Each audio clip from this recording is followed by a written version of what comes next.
आप देख रहे हैं जन टीवी। मैं हूं आपके साथ काजल ठाकुर। तू कितनी अच्छी है, तू कितनी प्यारी है, प्यारी प्यारी है, तू माँ है। सबसे पहले दुनिया भर की सभी माओ को जन टीवी की तरफ से मदर्स डे की बहुत बहुत बधाई। माँ को सम्मान और प्यार देने के लिए मदर्स डे मनाया जाता है। जो माँ जन्म देती है उसका कर्ज तो कभी नहीं चुकाया जा सकता, फिर भी ममताई को सम्मान देने के लिए एक खास दिन चुना है।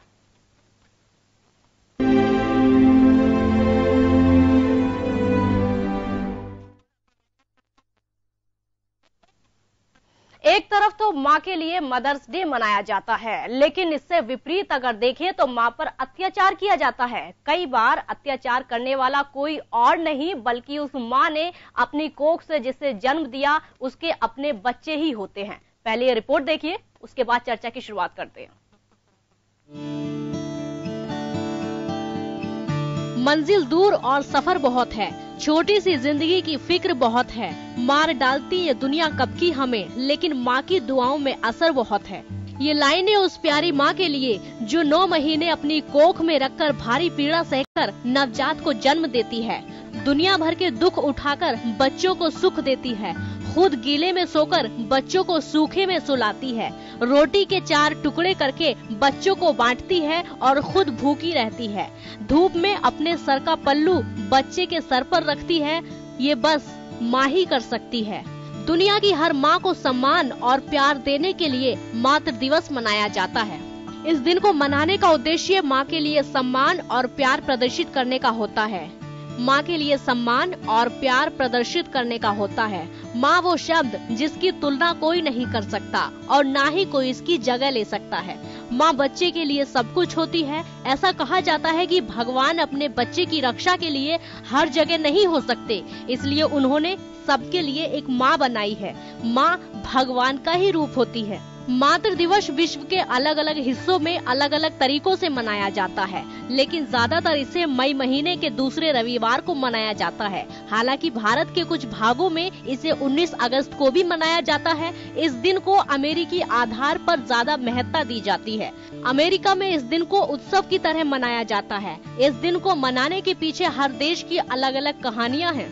एक तरफ तो माँ को सम्मान देने के लिए एक दिन बनाया गया है, लेकिन दूसरी तरफ माँ पर अत्याचार भी किए जाते हैं। जिस तरह खबरें रोजाना सुनने में आती हैं, उसमें बच्चे ही माँ के कातिल निकलते हैं। लेकिन विपरीत देखें तो कई बार महिला ही महिला की दुश्मन होती है। ये हम इसलिए कह रहे हैं क्योंकि भ्रूण हत्याएं लगातार बढ़ती जा रही हैं, जिसकी वजह भी कहीं न कहीं माँ ही होती है। ब्यूरो रिपोर्ट, जन टीवी न्यूज।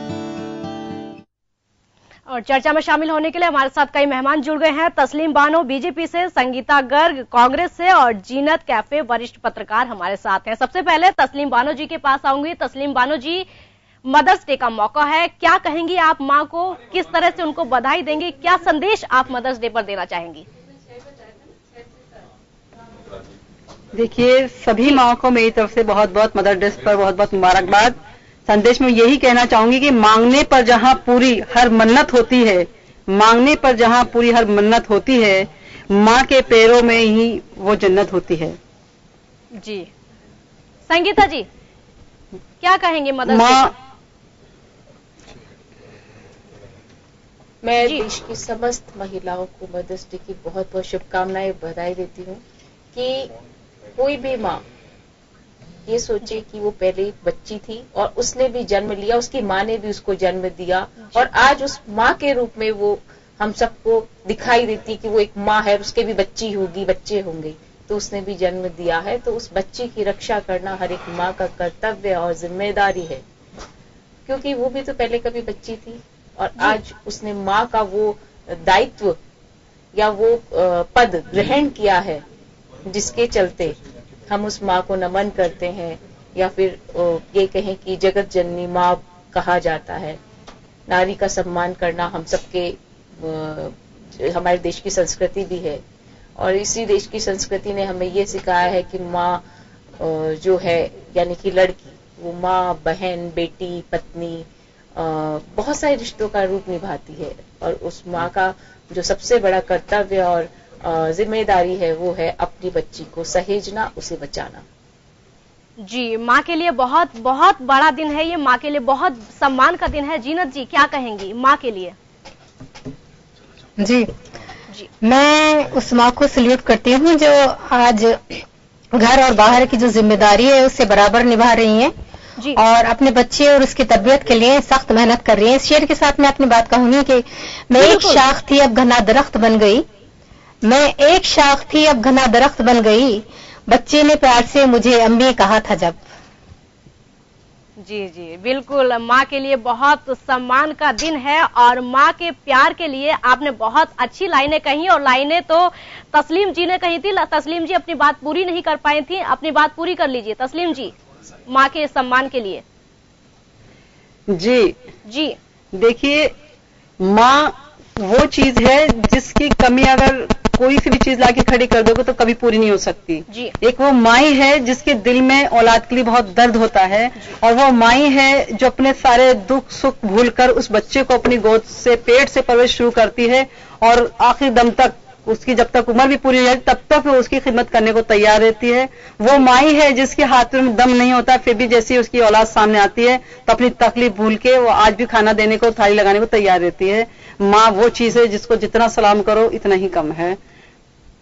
जी, माँ तस्लीम एक जी, नेमत है अल्लाह जी, ताला की बिल्कुल। तरफ से उन बच्चों के लिए।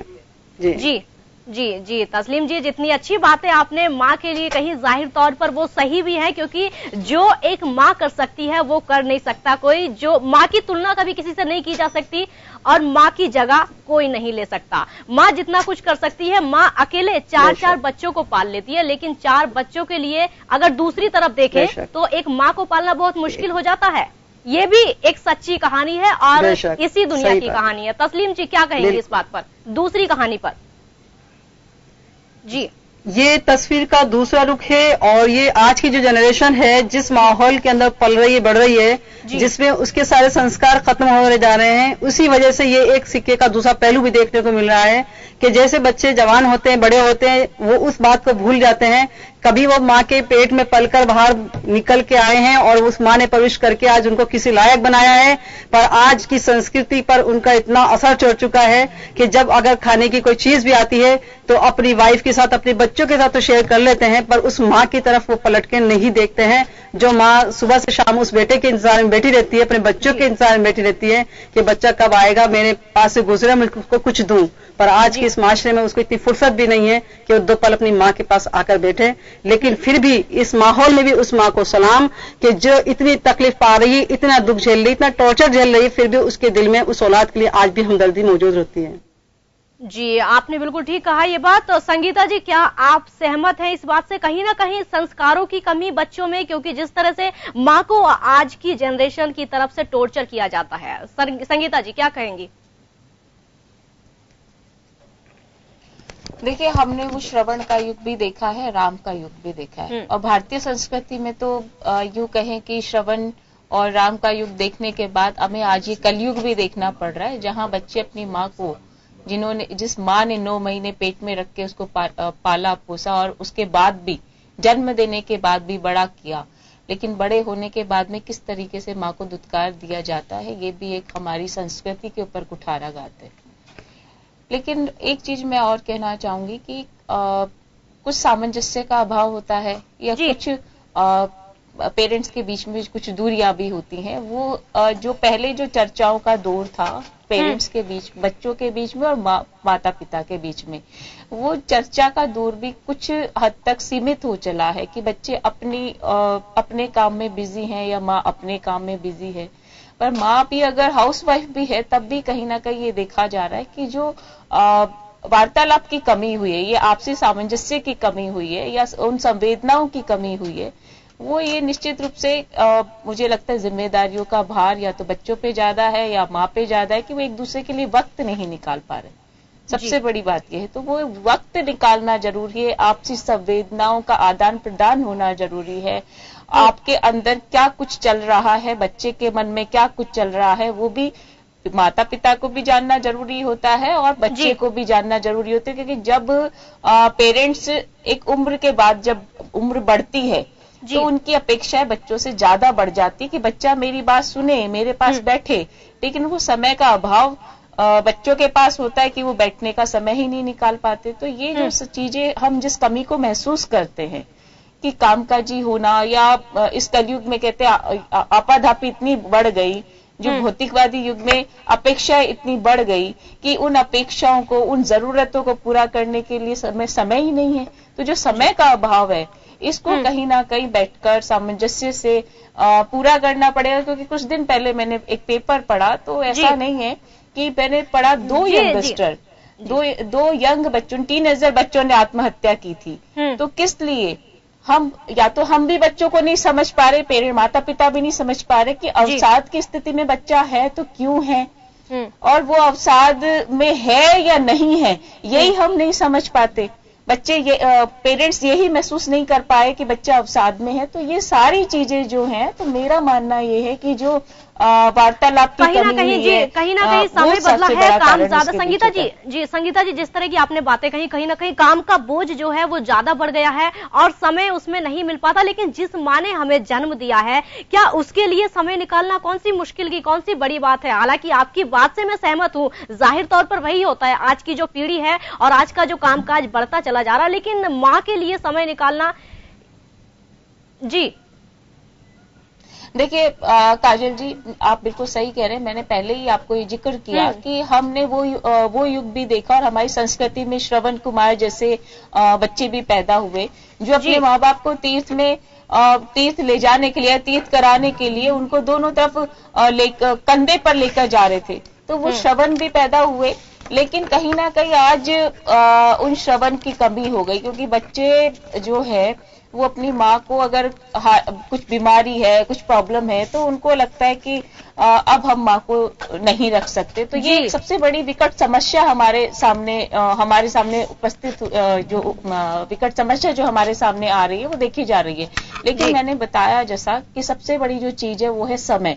और समय जब आप निकालेंगे, या माँ या पिता या उनकी बातें जब आप सुनेंगे, तो वो संवेदनाएं जो अंदर से निकलती है, मन के भाव जो होते हैं, वो सुनने के बाद मुझे लगता है कि कोई भी बच्चा ऐसा नहीं कर सकता कि वो अपनी माँ को छोड़ दे, या माँ को कहीं वृद्धाश्रम में रहने के लिए मजबूर कर दे। सबसे बड़ी बात यही है कि वो सुन ही नहीं रहा कि मेरी माँ मुझसे क्या चाहती है, या मेरा पिता मुझसे क्या चाहता है। आपकी बात से बिल्कुल सहमत हूं। सुनने लगेगा या जी अमृता जी हमारे पास है, उनसे भी अपनी प्रतिक्रिया ले लेते हैं कि क्या इतना समय बदल गया है, आज की पीढ़ी इतनी ज्यादा बिजी हो गई है अपनी काम के लिए कि जिस माँ ने उसको जन्म दिया है उस माँ के लिए समय नहीं निकाल पाता। कहाँ ऐसी कमी रह जाती है? क्या संस्कारों की कमी? कमी सोच में है, कमी सोच में है। मैं थोड़ा सा आप सबकी बातों से इत्तेफाक कम रख रही हूँ। देखिए, हम युवा पीढ़ी को जो बार बार दोष देते हैं वो भी मेरे नजरिए में ज्यादा ठीक नहीं है। और द्वापर युग, त्रेता युग या कलयुग की बात करते हैं, मुझे लगता है ये भी ज्यादा उन चीजों को जस्टिफाई नहीं कर सकता, क्योंकि परिस्थितियां हैं, बदलती हैं, समय बदलता है, चीजें बदलती हैं। तो किसी युग से किसी को हम तुलना करके बड़ा छोटा कम या ज्यादा नहीं बता सकते। और जहां तक युवा की बात है, युवा पीढ़ी को पाल कौन रहा है, बहुत बड़ा सवाल है। युवा पीढ़ी पर जब प्रश्न चिन्ह लगाते हैं तो पहला प्रश्न चिन्ह उससे पहले वाली पीढ़ी पर और उनसे पहले वाली पीढ़ियों पर भी जाता है। जी, तो अगर हम थोड़ा सा मुड़कर देखें, मैं पिछले किसी युग में नहीं जाऊंगी, अभी से हम सिर्फ 50 साल के तक पीछे मुड़कर देखें, हमारे यहाँ सम्मिलित परिवार हुआ करते थे, अभी भी हैं, बचे हैं, कम हैं। जी, अब सम्मिलित परिवार में एक माँ और पिता, उनका बहुत सम्मान था।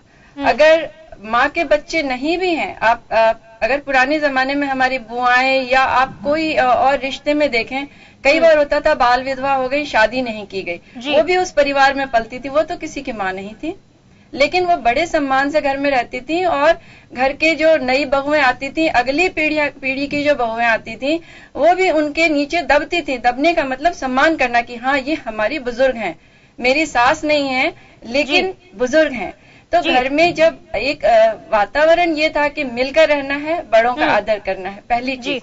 दूसरी चीज, अगर बच्चे आज के गलत कर रहे हैं, सही दिशा में नहीं जा रहे हैं, तो जब उनके बनने का वक्त था तो आप कहाँ थे? आज वो बन चुके तो आप उनको इतना कोस रहे हैं। जब वो निर्माण की प्रक्रिया में थे, जब पैदा होने के बाद से और आज के दरमियान आपकी भूमिका क्या रही, इसमें भी तो कभी सोचिए। आप मतलब सिर्फ माँ की नहीं, पूरे परिवार की, ये एक सामाजिक जिम्मेदारी है, ये परिवार की जिम्मेदारी है। उस बच्चे की आपने परवरिश कैसे की, मैं बताती हूँ। मैं मीडिया पर्सन हूँ, मैं देखती हूँ इस चीज को, मैं बता रही हूँ क्या हो रहा है। सबसे पहले थोड़ा सा बच्चा बड़ा होता है, आप तुरंत उसको किसी अच्छे स्कूल में भेजते हैं। उसके बाद उसको पढ़ाई में इस तरह लगा देते हैं कि कोई ऐसा टारगेट है, 8वीं तक आते आते एकदम डिप्रेशन में आ जाता है। 10वीं के बाद तो अगर रिजल्ट अच्छे नहीं आए तो बहुत सारे बच्चे सुसाइड करते हैं, 12वीं के बाद तो बहुत ज्यादा। तो माता पिता ने, परिवार वालों ने इतना उनके ऊपर वजन लाद रखा है कि कुछ तो बन जाना है। और राष्ट्रीय और अंतर्राष्ट्रीय स्तर पे उनकी पहचान, इतने छोटे बच्चे को उस स्तर के सपने दिखाए जाते हैं। उसके बाद चलो ठीक है, आज का बच्चा बहुत स्मार्ट है, वो बहुत तेजी से इन सपनों का पीछा करता है। और बहुत सारे बच्चे हैं जो उस चीज को पकड़ लेते हैं, वो पकड़ते हैं और बहुत कम उम्र में बड़े पैकेज पे बड़ी सिटीज में, मेट्रो सिटीज में गांव के बच्चे निकल के जा रहे हैं। इवन देश की रेखाओं से बाहर जा रहे हैं, सीमाओं से बाहर जा रहे हैं। अब वो 18 घंटे की ड्यूटी करते हैं, बड़े पैकेज पे हैं, चाहे अपने देश में हो या विदेश में हो, या कारोबार कर रहे हो या बड़ी नौकरी कर रहे हो।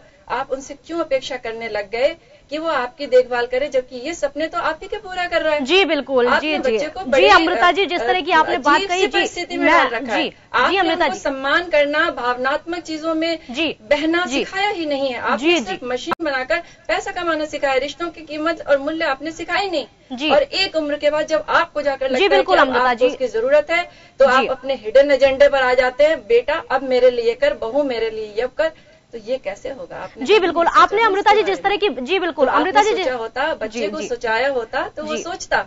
जी जी अमृता जी, जिस तरह की आपने बात कही अभी अभी के कटघरे में नहीं खड़े कर। जी बिल्कुल, आपने अभी अभी जिस तरह की बात कही, तो उसका मतलब सीधा सीधा यह है कि जो आज की युवा पीढ़ी है, सिर्फ उसी को सवालों के कटघरे में खड़ा ना करें, क्योंकि ये आज की बात नहीं है, बल्कि बहुत पहले से है। माँ पर अत्याचार सिर्फ आज से नहीं होता है, बहुत पहले से होता आ रहा है। क्योंकि जिस तरह का अत्याचार होता है और ये बिजी लाइफ संरक्षण मिलता था। जी बिल्कुल, जी बिल्कुल, और जो बिजी लाइफ हो गई है उसका समय तो बदलता है, हमेशा बिजी रहता है। जी बिल्कुल, जी जी, और उसके पीछे भी तो कोई सवाल ही नहीं रखता। मुझे भावनात्मक संबंध के लिए बिजी लाइफ क्या चीज होती है? जी, और अगर मेरे पास पैसे अच्छे हैं, मैं अपनी माँ का बेटा हूँ, मेरे पास बहुत अच्छे पैसे हैं, लेकिन मैं माँ को रखना ही नहीं चाहता, मैं माँ का इलाज ही नहीं कराना चाहता, इसमें बिजी लाइफ क्या करेगी?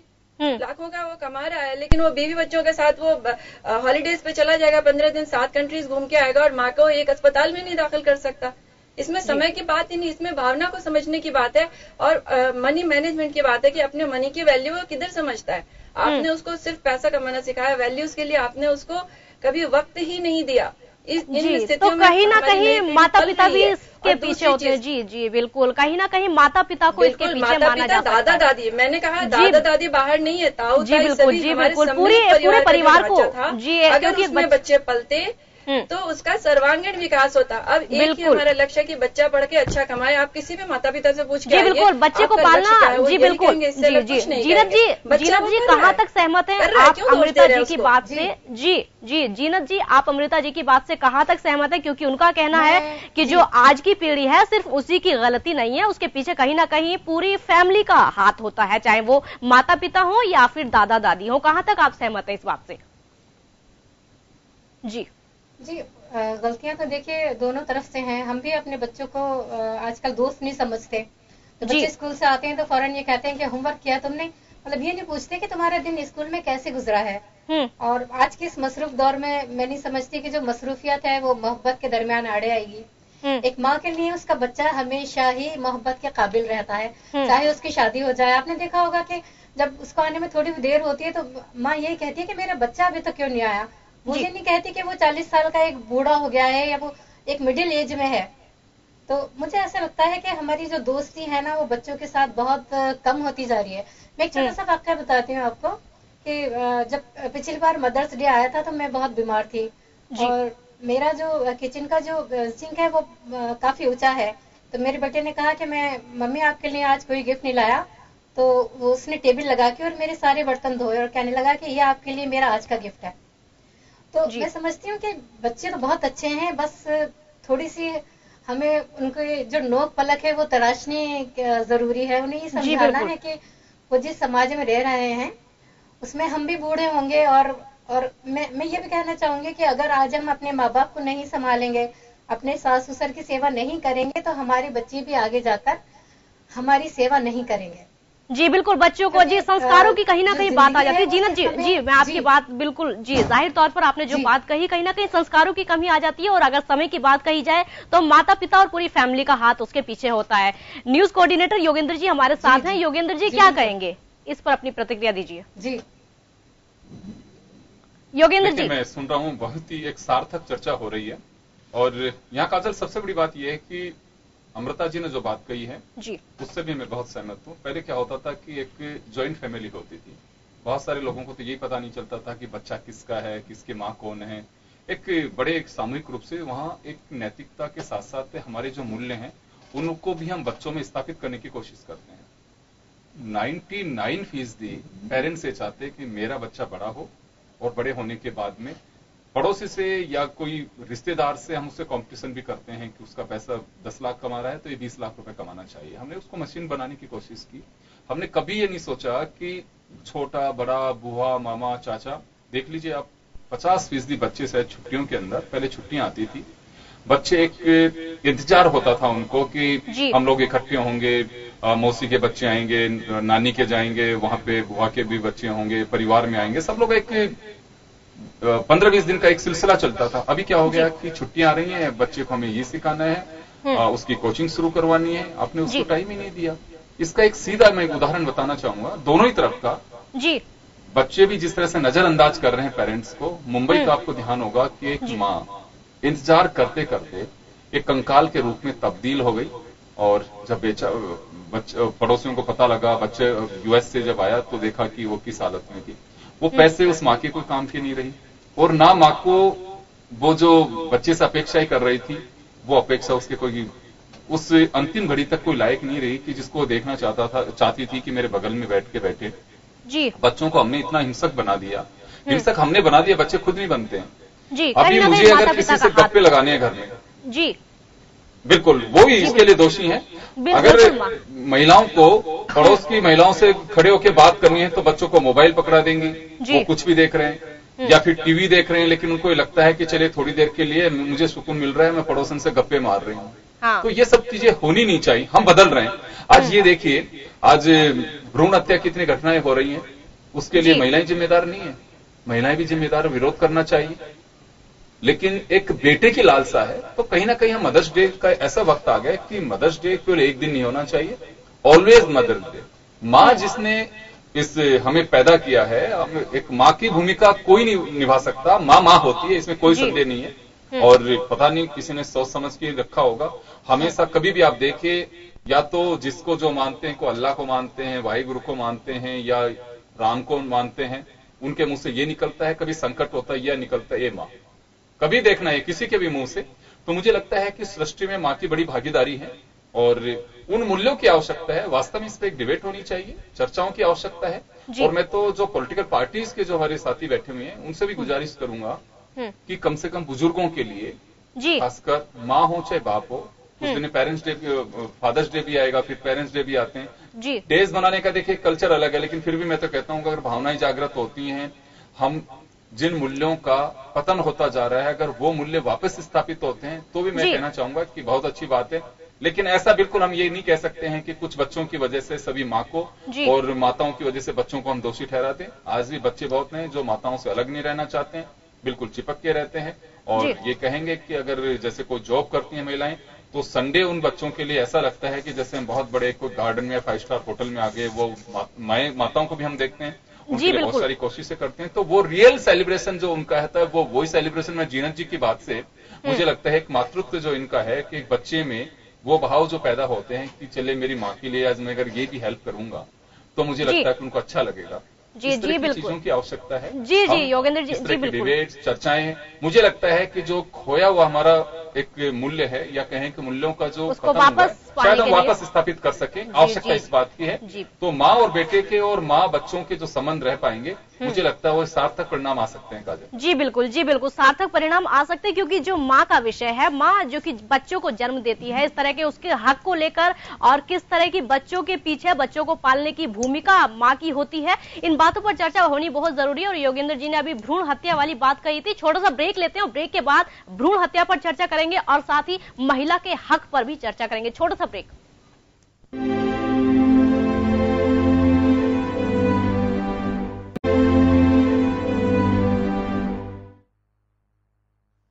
ब्रेक के बाद एक बार फिर आपका स्वागत है। भ्रूण हत्या से ही शुरुआत करेंगे। भ्रूण हत्या, एक महिला को इस दुनिया में आने से पहले ही उसकी हत्या कर दी जाती है, तो कहीं ना कहीं इसके पीछे एक माँ का भी हाथ हो सकता है। इसका जवाब मैं तस्लीम जी से चाहूंगी। तस्लीम जी, भ्रूण हत्या के पीछे क्या एक माँ का हाथ, सहमत है इस बात से? तस्लीम जी। देखिए जी, भ्रूण हत्या में अकेली जेंट्स को या किसी को अपन दोषी नहीं ठहरा सकते। जी बिल्कुल। औरतों का भी इतना ही बड़ा इसमें हाथ होता है। आखिर क्या वजह है, हम क्यों लड़की को मारना चाहते हैं, और जिस वजह से हम ये चाहते हैं कि लड़की इस दुनिया में नहीं आए, तो बेहतर तो ये कि उस चीज को दफन कर दो। और वो चीजें हैं सामाजिक कुरीतियां, जिसकी वजह से उस लड़की को बोझ समझा जाता है। आखिर इस लड़की को हम मारना क्यों चाहते हैं? इसीलिए ना कि बड़ी होगी, इतना खर्चा होगा, इसकी शादी करेंगे, इसका दहेज कहाँ से लाएंगे, इतना अरेंजमेंट कहाँ से करेंगे, इतनी लांछनें आएंगी, ये सब आएंगी। तो जो सामाजिक कुरीतियां हमारे समाज में फैल रही हैं, तो हम सबको मिलकर कोशिश ये करनी चाहिए कि भ्रूण हत्या के बजाय इन कुरीतियों की हत्या कर देनी चाहिए, ताकि लड़कियां पले बढ़े और आराम से अपनी जिंदगी बसर करें, वो भी इस दुनिया में आके आंख खोलें और इस दुनिया को ढंग से जी सके। तो ये चीजें जब होंगी, जब हम वापस से उसी कल्चर में जाते हैं, जो अपनी संस्कृति है जिसको हमने छोड़ दिया है, उस संस्कृति पे जाएं और अपनी परवरिश को सुधारें। अपने जो समाज में जो कुरीति आ रही है उस पर गौर फिक्र करें कि जो अभी कहा गया है कि माँ का जो दर्जा और परवरिश, अभी अमृता जी भी कह रही थी कि ज्वाइंट फैमिली के अंदर ये सब मिलता है, ये हकीकत बात है। जब बच्चा माँ की गोद में आता है तो पहली पाठशाला माँ की गोद ही कहलाई जाती है। हम अगर चाहें कि बच्चा 20 साल का हो जाए उसके बाद हम उसको सिखाएं, कभी नहीं सीख सकता। बहुत सारी चीजें ऐसी है कि जब कहते हैं कि बच्चा माँ के पेट में होता है, वहां से सीखना शुरू करता है। हम क्या कर रहे हैं, क्या एक्टिविटीज कर रहे हैं, उस बच्चे को सब पता लगती है, वो उस हिसाब से बनता है। जब बच्चा पैदा हो जाता है, माँ की गोद में आता है, तो माँ की जो आदतें होती है बच्चा उसको देख देख के सीखता है। वो चलना, वो उठना, वो बोलना, वो लहजा आपका, कि आपका अपने बड़ों के साथ किस तरह का एटीट्यूड है, वो बच्चा देखता है। आपने अगर डांट की बात किया, बच्चा भी इसी नकल में डांट की बात करेगा। तो ये संस्कार है। और मेरा तो ज्यादा दौर हर चीज पे सिर्फ संस्कार है। जो संस्कार हमारे पास है, जो कल्चर हमारे पास है, जो आज हमने पश्चिमी संस्कार को, जो बाहर की चीजों को हमने जो आज अपना लिया है और जिस पैटर्न पे हम चल रहे हैं, आज सारी बुराइयां उसी पैटर्न की वजह से हैं। चाहे भ्रूण हत्या हो, चाहे वो रेप केस हो, जितनी भी बुराइयां जो आ रही हैं वो सिर्फ बाहर की संस्कृति को अपनाने की वजह से आ रही हैं। अगर हमारे हिंदुस्तानी कल्चर को हम अपना लें, एक बार वापस से हम पारिवारिक तौर पे बैठें, एक दूसरे का मान सम्मान करें, माता पिता, भाई बहन, खाला बुआ, उन सब के रिश्तों को हम समझें, तो ये वापस से हम पुराने पैटर्न पे आएंगे। पुराना नहीं, सांस्कारिक पैटर्न जिसे हम कह सकते हैं। एक कामयाब फैमिली को हम आगे लेकर तभी जा सकते हैं कि जब हम अपने बुजुर्ग की बताई बातों को हम नकारे नहीं, उनको अपनाना सीखें। जी तस्लीम जी, जिस तरह की आपने बातें कही, कहीं ना कहीं माँ की कमी सामने आती है, क्योंकि एक बच्ची को इस दुनिया में आने से पहले ही मार देना, कहीं ये माँ की गलती, क्योंकि माँ को इतना सोचना चाहिए, वो भी कभी एक बच्ची थी, वो भी महिला है, उसने भी जन्म लिया है। अगर वो ही एक बच्ची को इस दुनिया में आने से पहले मारेगी तो सबसे बड़ी गलती तो उस माँ की है। माँ की सोच बदलने की जरूरत है। जी, माँ की सोच नहीं, सामाजिक, अकेला कोई जिम्मेदार नहीं है इसमें, पूरा समाज, पूरा माशरा इसमें जिम्मेदारी लेता है। वो अकेली माँ दोषी नहीं होती इस चीज में। काजल जी, मैं बोलना चाहूंगी इस बात पर। जी अमृता जी। हाँ, देखिए, ये जो माँ को जिम्मेदार बताया आपने, मैं एक छोटी सी घटना आपको बताना चाहती हूँ। जयपुर के एक बहुत मशहूर आरजे है, रेडियो जॉकी, नाम नहीं लूंगी अभी। हाल में मुझे उसी से पता चला कि जब वो पैदा हुई थी तो उसकी दादी और पिताजी ने मिलकर उसको फेंक दिया था। जो आज हम खबरें पढ़ते हैं, उस टाइम शायद इतना अखबार में खबरें नहीं आती थी या टीवी पे। वो माँ जब होश में आई, बाद में उसको बच्ची पलंग पर नहीं मिली, घंटों बाद उसने ढूंढा, वो सड़क के किनारे झाड़ियों में वो माँ लेकर आई बच्ची को, और वहां नहीं गई, हॉस्पिटल नहीं गई, पति के घर नहीं गई, सीधा अपनी माँ के यहाँ भागी। तो आप ये ना कहिए कि भ्रूण हत्या के लिए माँ दोषी है। माँ कभी दोषी नहीं होती। आप उसको निर्दोष के कटघरे में निर्दोष करिए, कटघरे से बाहर कर दीजिए। आप अगर इस तरह से सोच के बात करेंगे तो कभी भी माँ को आप जस्टिफाई नहीं कर सकते। तो सबसे पहली बात कि ये जो कमजोर बनाया हुआ है माँ को, ये पुरुषवादी मानसिकता जो है ना, ये पुरुषों की तरफ से ही आई है। माँ कभी अपने बच्चे को मरने ही नहीं दे सकती। और दूसरी चीज, जिस महिला ने किसी बच्चे को जन्म दिया है वो समझ सकती है कि उस समय क्या मानसिक, क्या भावनात्मक आवेग चलता है। ये एक हार्मोन से कंट्रोल होने वाली चीज है। कोई भी माँ और पशु का भी मैं इसमें जोड़ना चाहती हूँ, जो बच्चे पैदा होते हैं वो एक हार्मोन शरीर में जो निकलता है वो ही उसके ब्रेन को कंट्रोल करता है। अगर आप उससे छीन लेंगे बच्चे को, वो हिंसक हो जाएगी। तो इसको आप इतना आसानी से, क्योंकि पुरुष कह देते हैं या अविवाहित महिलाएं कह सकती हैं, लेकिन जो महिला बच्चे पैदा कर चुकी है वो उससे गुजर चुकी है, कभी भी किसी माँ को दोषी नहीं ठहराएगी। जी अमृता जी, आपका कहना है कि माँ ये पूरी चीज तरह मैं मान सकती हूँ कि इसमें दूसरी महिलाओं का हाथ होता है, प्रायः सास है, ननद है, इस तरह का।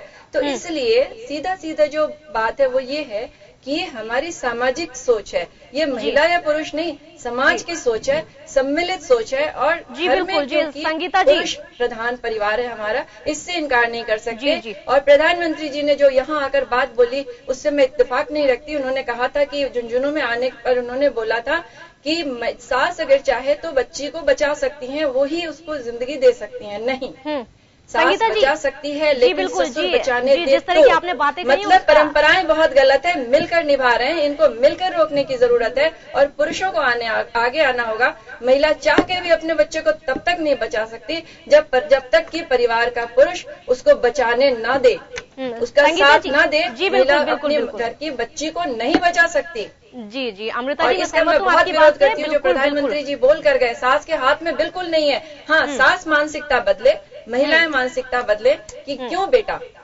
ये बात सही है। पुरुष भी मानसिकता बदले, क्योंकि परंपरा कोई पैर नहीं होते ना कि अपने आप भाग के चल रहा है। अगर परंपराएं समाज में चल रही है तो परिवार चलाता है, समाज चलाता है, उसमें स्त्री पुरुष दोनों हैं। लेकिन जो भुक्तभोगी माँ संगीता जी, जिसके संगीता जी कहाँ तक सहमत है अमृता जी की बातों से? जी काजल जी, संगीता जी कहाँ तक सहमत है अमृता जी की बातों से? देखिए काजल, जी देखिए काजल, प्रकृति ने हमें हर चीज में, हर वस्तु में एक स्वाभाविक संतुलन दिया, लेकिन मानव ने स्वार्थ के वशीभूत होकर सबसे पहले प्रकृति का दोहन चालू किया और प्रकृति को असंतुलित किया।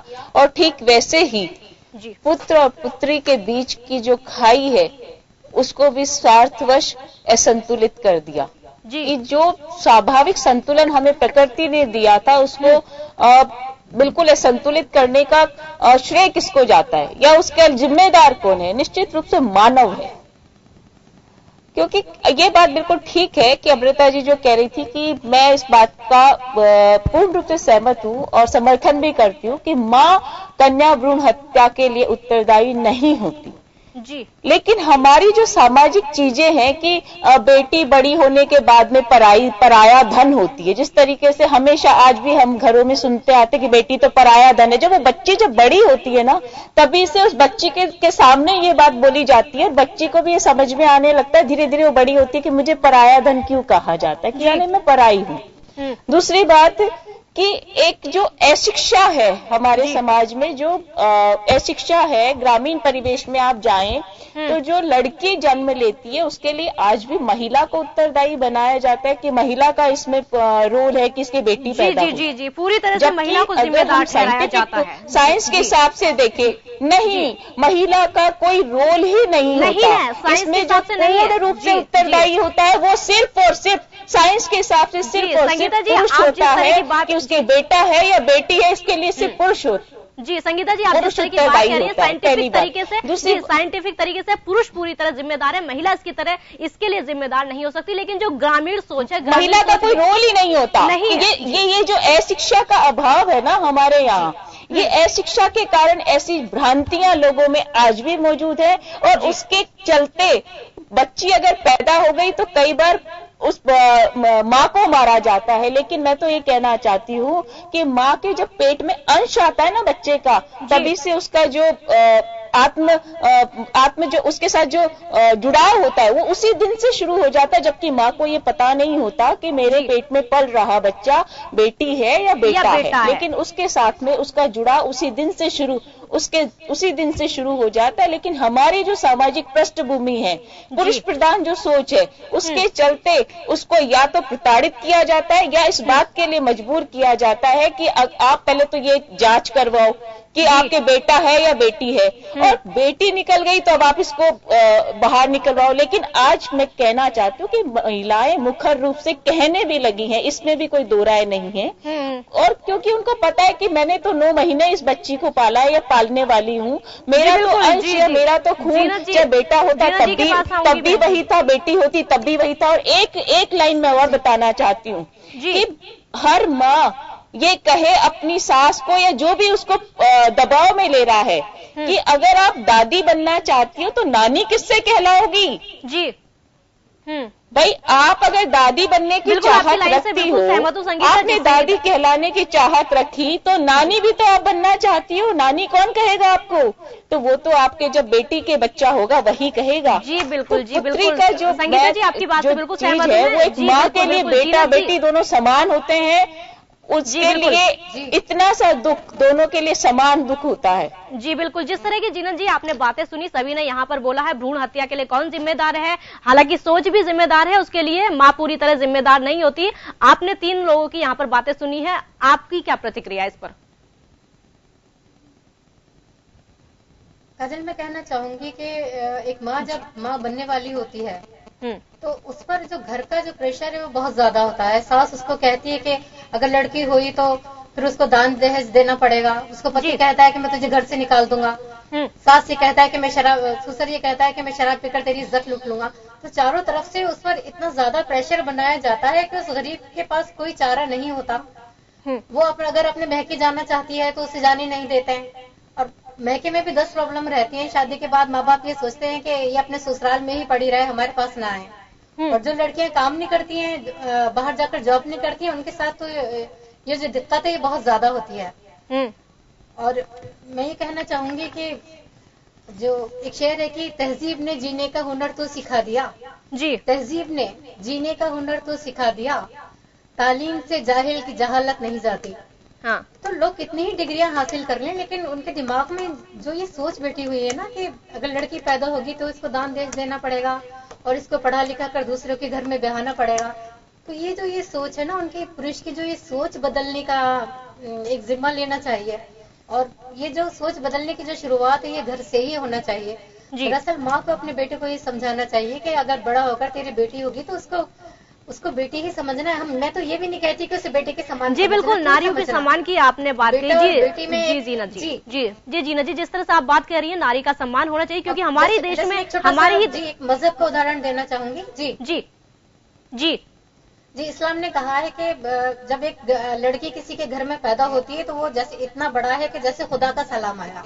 जी तो जी बिल्कुल। इस्लाम में लड़कियों को मारते नहीं है, लेकिन जैसे हम मजहब की बात में नहीं करना चाहूंगी। और एक छोटा सा उदाहरण और दूंगी कि मोहम्मद साहब ने, उनकी एक बेटी थी हजरत फातिमा, और उन्होंने उन्हें दान दहेज में सिर्फ एक लोटा दिया था, एक चटाई। जी जीना जी, जिस तरह की आपने मजहब की बात कही वो आनी भी नहीं चाहिए, क्योंकि बेटी बेटी होती है, उसमें हिंदू मुस्लिम कुछ नहीं होता, महिला महिला ही होती है, तो मजहब इसमें आना भी नहीं चाहिए। जी सही कह रही हैं आप। जी बिल्कुल जी। और हमारे ही देश में कहा जाता है जी, हमारे ही देश में ये भी कहा जाता है कि जहाँ नारियों का सम्मान होता है वहाँ भगवान का वास होता है। ये भी हमारे देश में ही कहा जाता है, और हमारे देश में नारियों पर अत्याचार भी किया जाता है। जी हाँ, हमारे देश में तो ये भी कहा जाता है कि भगवान ही कहते हैं कि मैंने माँ को इसलिए बनाया कि मैं 24 घंटे बच्चे के साथ नहीं रह सकता। हमारे यहाँ तो ये भी कहा जाता है। जी मैं और जहाँ तक दहेज की बात है काम करती है तो ये क्यों कहा जाता है कि तुम हमारे लिए बेटा हो। मैंने अपने बेटे को कभी नहीं सिखाया। मैंने बचपन में उसकी 2 चुटियां भी बनाई, उसे पायल भी पहनाई, उसे ये भी कहा कि तुम मेरे घर की लक्ष्मी हो। जी लेकिन जब वो बड़ा होने लगा तो वो फिर इस बात से शर्माने लगा कि आपने तो मुझे बेटी बना दिया। जी जीना जी, जिस तरह से दहेज की भी बात आई थी हमारे सामने, हमें अपने घर से ही करना चाहिए। जी जी, दहेज की भी हमारे सामने अभी बात आई थी। दहेज की अगर भ्रूण हत्या से कहीं ना कहीं एक बच्ची बच जाती। जी जी, अगर भ्रूण हत्या से कहीं ना कहीं एक बच्ची बच जाती है तो दहेज, अगर जब बच्ची की शादी हो जाए तो दहेज वहाँ ससुराल में मांगा जाता है। तो कई सारी ऐसी खबरें होती हैं कि ससुराल में मारा जाता है, वहाँ उनकी हत्या कर दी जाती है बच्चियों की। तो ये भी हमारे देश में ही होता है। हाँ, सही कह रही हैं आप जी, बिल्कुल, ये भी हमारे मुल्क में ही होता है। और जहाँ हमारे मुल्क में ये भी होता है कि लड़कियों को देवी की तरह भी पूजा जाता है, उन्हें माँ काली का दर्जा दिया जाता है, उन्हें संतोषी माँ का दर्जा दिया जाता है, लेकिन अपने ही घर में बराबरी का दर्जा कभी नहीं दिया जाता। जी, तस्लीम जी के पास आऊंगी मैं। तस्लीम जी, ये हमारे देश की सोच है। जी बिल्कुल, हमारे देश की ये सोच है तस्लीम जी। कहीं ना कहीं सोच को बदलने की जरूरत है, क्योंकि हमारे देश में ही कहा जाता है कि जहां नारियों का सम्मान होता है वहां भगवान वास करते हैं, लेकिन अत्याचार भी उन्हीं पर किया जाता है। जी देखिए काजल जी, बात तो सही कि हमारे देश में नारी का सम्मान है, औरत को इज्जत दी जाती है। जी बिल्कुल, लेकिन हम सब मिलकर ये बात कह रहे हैं कि औरत को दी जाती है ये वो, तो ये पलटाव और ये बदलाव लाएगा कौन? इस चीज को कौन करेगा?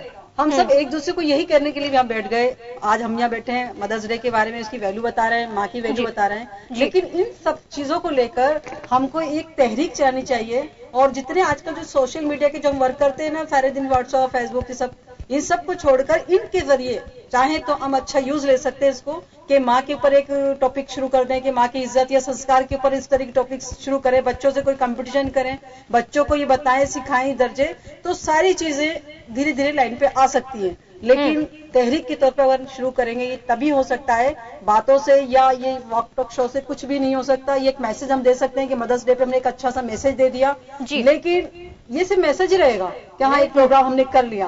अगर इसको क्रिएटिव का प्रोग्राम चाहते हैं तो हम इसको बराबर से सबसे मिलकर सारी माओं को ये संदेश देते हुए हमको ये काम करना चाहिए कि आज अपने अपने घर में अपनी अपनी गोद में अगर हम देखना शुरू करें कि वाकई हम कहाँ खड़े हो गए, कहाँ थे, तो हम वापस से अपनी शुरुआत को कर सकते हैं, इस बच्चे को तरबियत देना शुरू कर सकते हैं। जो कमी आज हमें महसूस हो रही है उस कमी को हम दूर कर सकते हैं। जब जागो जब सवेरा है, अभी कोई मुश्किल नहीं है। हम सब मिलकर इस पर अगर काम करें, इस बात को सिखाएं, अपने बच्चों को तरबियत देंगे तो इंशाल्लाह ये जो इज्जत हमारी जा रही है वो रुक सकती है।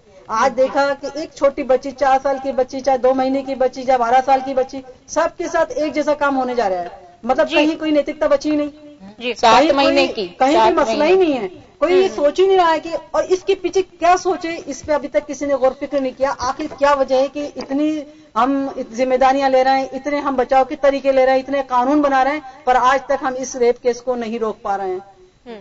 कैसे रोकेंगे हम इस चीज को? आप ये देखिए, दिन भर ये एंड्रॉइड मोबाइल हमारे हाथ में रहता है, सारे दिन बच्चे इस पे क्या करते रहते हैं, क्या देखते रहते हैं, इसकी हमारे पैसे कहाँ हम इस बच्चे को पकड़ रहे हैं। जी जिस तरह की तस्लीम जी, जिस तरह की आपने बातें कही जी, बिल्कुल सोच में बदलाव की जरूरत है, सोच में बदलाव की जरूरत है। अमृता जी कुछ कहना चाह रही थी। बिल्कुल बिल्कुल बदलाव तो चाहिए, तभी हम अमृता जी और औरत का सम्मान हम करवा पाएंगे। जी दहेज, हाँ दहेज हत्या पर अभी चर्चा चल रही थी। मैं ये कहना चाहूंगी, दहेज भी एक ऐसी कुरीति है जी कि जिसको हम लोग शौक से चलाते हैं। क्यों हम कहते हैं हम पीड़ित हैं? नहीं नहीं, हम लोग शौक से चलाते हैं। जब हम बेटे वाले होते हैं तो दहेज बहुत प्यारा होता है, जब हम बेटी वाले होते हैं तो दहेज दुख देता है। इसलिए हम बेटी नहीं पैदा करना चाहते, बेटे ही पैदा करना चाहते हैं, बेटियां दूसरों के घर में हो। तो कहने का मतलब ये है कि हम 2 रूप में जीते हैं, किसी और को दोष देने की जरूरत ही नहीं है। हम ही है वो जो 2 रूप में जी रहे हैं। मुझे बेटा ही चाहिए क्योंकि मुझे दहेज चाहिए। तो दहेज का उन्मूलन तो हम चाहते ही नहीं है। हम खुद इतने लालची हैं कि मुफ्त में चीज आनी है, बेटा पैदा किया तो मुफ्त में चीज आएगी, मेरा घर भरेगा। तो सबसे पहले तो हमें इस सोच से ही मुक्ति पानी होगी। जिस दिन हम इस कुरीति को छोड़ना चाहेंगे उस दिन हमारी बेटियां बहुत सुरक्षित हो जाएंगी दहेज के मामले में। दूसरे और मामले हैं उनको अलग तरीके से निपटा जाएगा, लेकिन एक ये जो परिवार में जो चीजें चलती हैं कि बेटी पैदा होने से पहले मारी जा रही है या भ्रूण में मारी जा रही है, पैदा होते ही मारी जा रही है, जो भी स्थितियां घर में चलती हैं वो उसको हम घर में आपस में ही इस चीज को सोच के रोक सकते हैं कि दहेज हमें चाहिए क्यों।